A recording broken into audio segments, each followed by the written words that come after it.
कि जितने भी हमारे त्योहार होते हैं वो भागवतिक होते हैं। इनमें कोई ना कोई संबंध हमारे भगवान की लीलाओं से होता है।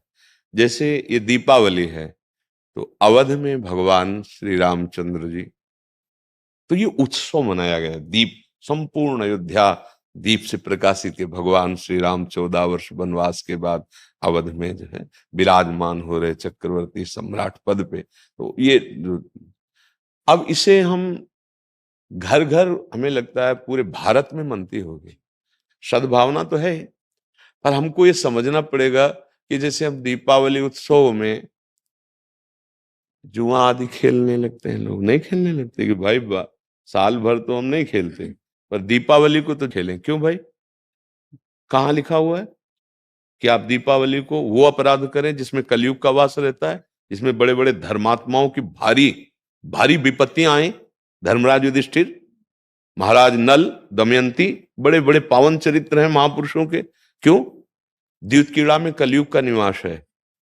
कलयुग शराब पीना, मांस खाना, पर स्त्री गमन करना, स्वर्ण चोरी करना, द्यूत कीड़ा करना। द्यूत माने जुआ खेलना। तो आज हम दांव लगाएंगे, पर प्रभु से पूजन करो, अपने प्रिया प्रीतम का या भगवत विग्रह किसी का, और बैठ जाओ माला लेकर के 12 बजे रात्रि तक खूब नाम मंत्र जप करो। बड़ा शुद्ध, कई गुना बढ़ करके लाभ मिलता है। दीपक जला लो घी का, खूब गुरु मंत्र जपो, नाम जप करो, द्यूत कीड़ा आदि नहीं। ये सब आपको असत मार्ग में ले जाएगी। तो ये जो हमारा त्योहार है, इसका आंतरिक भी स्वरूप है। हमारे हृदय में भक्ति कर दीप, प्रेम करी बाती। हमारे अंदर ज्ञान का प्रकाश। जैसे हम घर में दीपक जलाते हैं तो अंधेरा जाता है ना, बाहर के अंधेरे जाने से हमारे हृदय का अंधकार तो नहीं मिटेगा ना। तो हमें हृदय का भी अंधकार नष्ट करना है। जब बाहर की दीपावली इतनी खुशी दे सकती है, तो अगर अंदर की दीपावली हो जाए तो कितना आनंद आ जाएगा। फिर तो हम आनंद सिंधु में डूब जाएंगे। कौन सा दीप अंदर जलाया जाता है? भक्ति का दीपक और प्रेम की बाती।